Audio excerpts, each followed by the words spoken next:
Hello and welcome back to another episode of Hoops and Football. Shannon, we are going to do my prediction for round 4, Richmond versus Carlton on Saturday. I believe it's 4:15 again. So I've got my team up. You will see that on the screen. Alright, so from the back line, I've got Nick Flostone, Ben Miller, Tom Brown, Sam Banks, Noel Bolter, Sam Grill. That could change, definitely, not positional-wise, but who you got on the bench and all that sort of stuff. I don't have Brody coming back in. I just never heard of a 1-week hamstring or calf injury. So those sort of injuries are normally a 2 to 3 weeks, sometimes even 4, especially for his age. So I'm a bit suspicious that that's probably not going to be a selection for this game.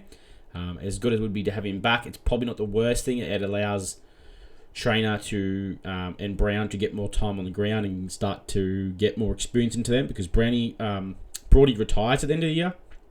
So I think now it's time to start focusing on the future of the backline, and unfortunately Broad won't be in that going on from the future. So on the wings, I've sort of stayed with the same. I've gone Sonzi, Lawler, Hugo Ralph-Smith.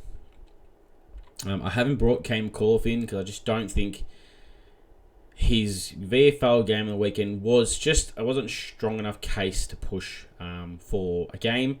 I give Hugo one more week. Not because I'm favouring him. I do prefer Cam McAuliffe, but I think it's fair to give players a 4-week block to see whether they're going to make it or not. And I think the club should be doing that with most positions. After 4 weeks, if it's not working, you go to the VFL, try again, and work your way back up.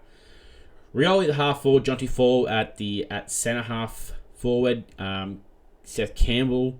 I think Campbell needs to have another big game this week for us to win.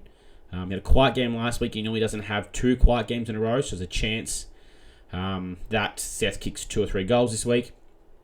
Prestia, accounting the foul, playing full forward. I think as much as people want to use him as a ruck, I think we're better off to use him as a full forward, as that big body forward to crash packs, to bring the ball to ground, to allow small forwards to get a chance at the ball to kick a goal. I think he tires out too quick playing ruck, and then he's tired for the rest of the game, so you only get 2 quarters out of him.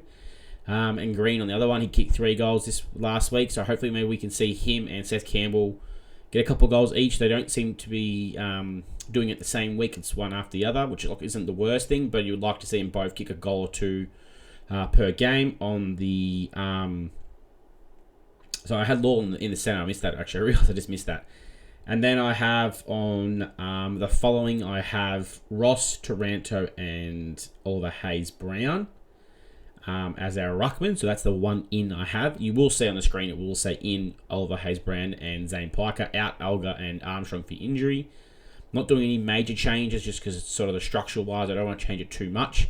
Trainer on the bench, we could definitely just be swapped over with Grill, Bolter, Banks, Brown. Like, you got that versatility to switch him around. So he may not officially start on the bench. He might actually be selected on the field. It's just who I think will be picked on the day. Zane Peucker, I think he'll be a great small forward to bring in. He kicked a couple of goals on the weekend for the VFL. Brings really good speed, and I think he brings quite good size for his height. He's only like 178 centimetres, I think it is, or 180. But he's got quite a built, stocky body already. And hopefully we can see some pressurised from him and maybe a couple of goals. We've got Hopper. I have been big on Hopper being dropped, but like I said before, with Hugo Ralph-Smith, I've got to give him 4 weeks. I think if he can't get a good, solid game under him this week, considering it's against Port Adelaide, who are sort of where we are now as a club, sort of down the bottom, I think this is a chance for us to get a win. If Hopper can't play good against a depleted Port Adelaide, then he definitely needs to go in the VFL and against round 5. I've got Campbell Gray still on the side so that Oliver Hayes-Brown can have a rest. Gray can play forward and back.